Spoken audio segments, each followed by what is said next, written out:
So last January, 4 days after the inaugural of the President of the United States, I held my first class meeting of the spring term of a seminar, or a course that's normally a seminar, on the thinking and life of Dietrich Bonhoeffer, the German theologian in the 30s and 40s, early 40s in Germany, who was executed for his participation in the resistance. That seminar class usually has 6 to 8 brave students willing to do a close reading of a full spectrum of Bonhoeffer's texts, including his early academic theology. This year, for reasons I will allow you to surmise, the course drew several times that many students. Harvard Divinity School has a diverse student body, and not the least, a religiously diverse student body.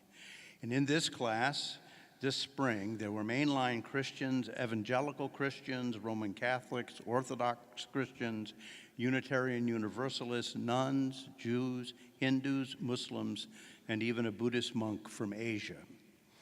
And one question and stumbling block that for several of these students kept rising up. It was Bonhoeffer's explicitly cataphatic or positive Christian language. In almost everything he writes, Bonhoeffer expresses his ideas in Christological terms.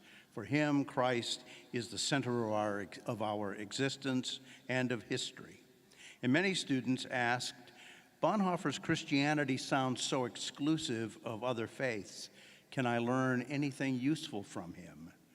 Or said more provocatively, can I trust him to say anything valuable to me if his theology denigrates my religious perspective or makes me out to be a heathen other? In the full version of this paper, I argue that readers, depending on their own orientation, have read Bonhoeffer over the years as an evangelical or a liberal Christian.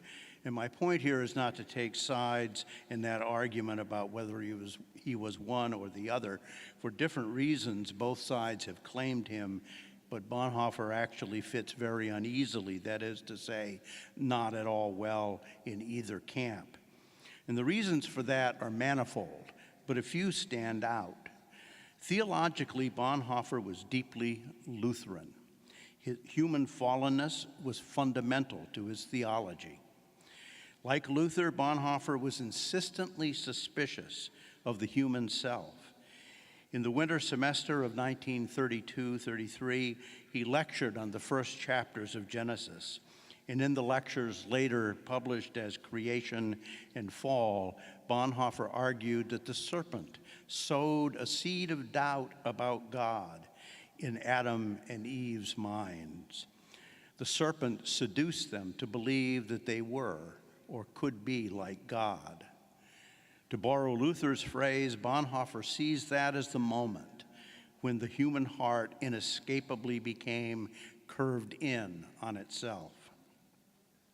Bonhoeffer's distrust of the self, among other reasons, caused him to reject knowledge based on a knowing subject and a perceived object. And the significance of Bonhoeffer's earliest theology in his academic work, Sanctorum Communio and Act and Being, are often discounted or misunderstood, but it is in these early works that he adumbrates the basic theological, philosophical, and anthropological framework of a social ethical relationship that undergirds his work for the rest of his life. Bonhoeffer argued that our fallen nature makes us epistemic islands, and that any knowledge of another gained only by our own perceptions is circular at best. We do not even properly become a self, he said, until we grasp the ethical claim that another makes on us. Bonhoeffer's notion, which he called sociality, said essentially that we do not become a self, do not exist, except in a social basic relationship. More than that, and unlike Buber's notion of intimacy expressed in the I and thou relationship, for Bonhoeffer, we become a self only when another places an ethical limit on us. This radically, then, Bonhoeffer's very idea of being requires being for another.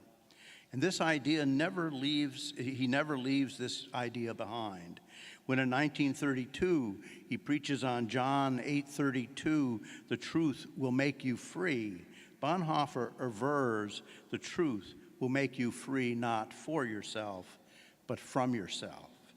And in a letter many years later to his best friend Eberhard Bethge in 1944, he defines this worldliness, which for him becomes the highest form of faithful living, as no longer taking seriously one's own sufferings, but rather the suffering of God in the world.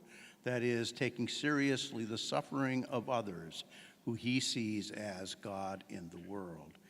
The Luther Reformation scholar Michel Sanchez has written brilliantly on Bonhoeffer's debt to Luther in this area. Sanchez found students in one of her courses struggling with the same problems with Bonhoeffer's cataphatic Christian language as I did in mine. And Sanchez asked her readers to engage the purposes for which Bonhoeffer and Luther before him employ robust cataphatic language. And she observes one of Bonhoeffer's contributions to theological scholarship is precisely in demonstrating a use of Christian language, of clear, bold statements as capable of cultivating epistemic humility and contextual responsibility to the other. As one might expect from Bonhoeffer, Sanchez argues, scriptural assertions in Bonhoeffer's theology are not as an offer of abstract knowledge designed to bolster the authority of the knowing subject, but rather as a means through which the subject confronts its cognitive limitations. Bonhoeffer intends to forcefully sever the relationship between truth claims and the possession of the truth. For Bonhoeffer, when the subject claims knowledge in the sense of possessing the truth, it most fully and disastrously embraces the serpent's offer. Late in his life, Bonhoeffer develops the idea of arcane discipline. It's an idea that it was latently present in his writing for a long time. And the arcane discipline, sometimes called the secret discipline, comprises, among many other things, the practices of prayer, rituals, sacraments, and confession, and the doctrines of the church. And according to Bonhoeffer, these practices should be hidden, or at least not paraded. That is, they should not be the primary public face of Christians or the church for a number of related reasons. And fundamentally, Bonhoeffer believes that the arcane disciplines are usually misunderstood. Indeed, by their very nature, they are impossible to understand or reconcile with reason. And far from being a shortfall, Bonhoeffer understands the inability to fully grasp the arcane disciplines to be fundamental to the Christian faith. Only when the Christian has to give up any claim to the reasonableness of prayer, the sacraments, confession of sins, or doctrines like the Trinity or the virgin birth, can the Christian move toward epistemic humility and true faith. He writes to his friend Bethge in June 1944, "My view, however, is that the full content, including the mythological concepts, must remain. The New Testament is not a mythological dressing up of universal truth, but this mythology, resurrection, and so forth, is the thing itself." The leap of faith that Bonhoeffer talks about is logically dependent on the reality that the mysteries cannot be fully understood. Arcane disciplines then deepen the sense of relationship with and dependence on Christ. They are not a gateway to comprehension. One must throw oneself into the hands of God, as he says elsewhere, without even the presupposition of God. Now, with this in mind, Bonhoeffer sees danger where he always saw it for the church. He fears that rather than preconditions for faith, the arcane disciplines too easily become distorted and valued for the content of their truth claims, and presumed possession of the truth too easily becomes grasped as power, the power to demand, to have privilege, or to control others, or even to control God. Expressed publicly outside the church, the arcane disciplines are in danger of failing on this same ground. They convey Christianity as a set of beliefs, practices, and truth claims that are meant to guide society because they are absolutely true. Bonhoeffer is deeply worried about the church's implication in Nazi Germany's religious and political certainty. He was only too aware of how truth claims confidently uttered from pulpits and political podiums alike were giving sanction to unspeakable slaughter in his homeland. In that July 2144 letter to Bethgay, he speaks of taking seriously God's suffering in the world. And this simple phrase is like a key to Bonhoeffer's thinking. It courses through his early dissertations, Sanctorum Communio and Act and Being, through his sermons and academic lecture courses, and through discipleship, Life Together, The Ethics, and his prison letters. And in a book he was writing about the future that was published among the letters, he says, "Our relationship to God is a new life in being there for the other." Now, I have been describing a bit of Dietrich Bonhoeffer's notions of the church and Christian life, and it's probably obvious that religious freedom was not directly something that he wrote about, at least under that terminology. Indeed, when he speaks of freedom, he is often fond of advocating freedom from ourselves rather than freedom for ourselves. But it is just here that perhaps Bonhoeffer can give some guidance on the topic of religious freedom. He is a highly confessional Christian who uses robust cataphatic language to describe the Christian faith, so much so that my Christian and many non-Christian students found the language off-putting and exclusionary. And yet a closer look reveals that Bonhoeffer's commitment to alterity, to relationship with and responsibility to others, is fundamental to his Christianity, fundamental to his understanding of human being, and fundamental to his understanding of God. So fundamental is being for others that without it, he believes, Christianity collapses in on itself.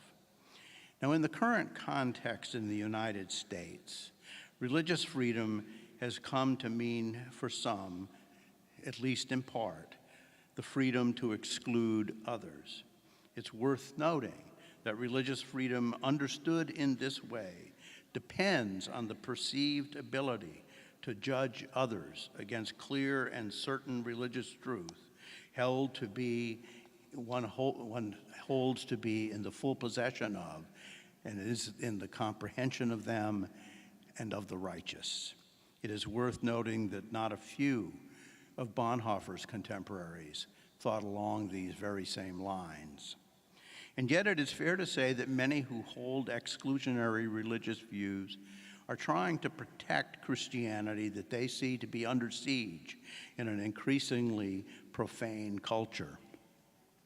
And Bonhoeffer perhaps offers important cautions as well as a way forward for such contemporary Christians. The cautions are stark.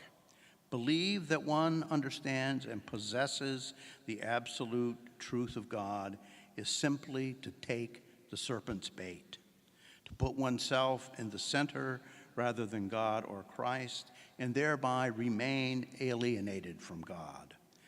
To put oneself in the center inevitably leads to placing others outside, others whom Bonhoeffer sees as God in the world, and thus the alienation from God becomes doubled. The way forward, however, is far from an abandonment of a robust Christian faith. For him, the scriptures, the sermons, the rituals, the doctrines of the church call the Christian into a relationship with God. They cut off self-centeredness and make a capacious space in the center for God and for others who are God and the world. Thank you.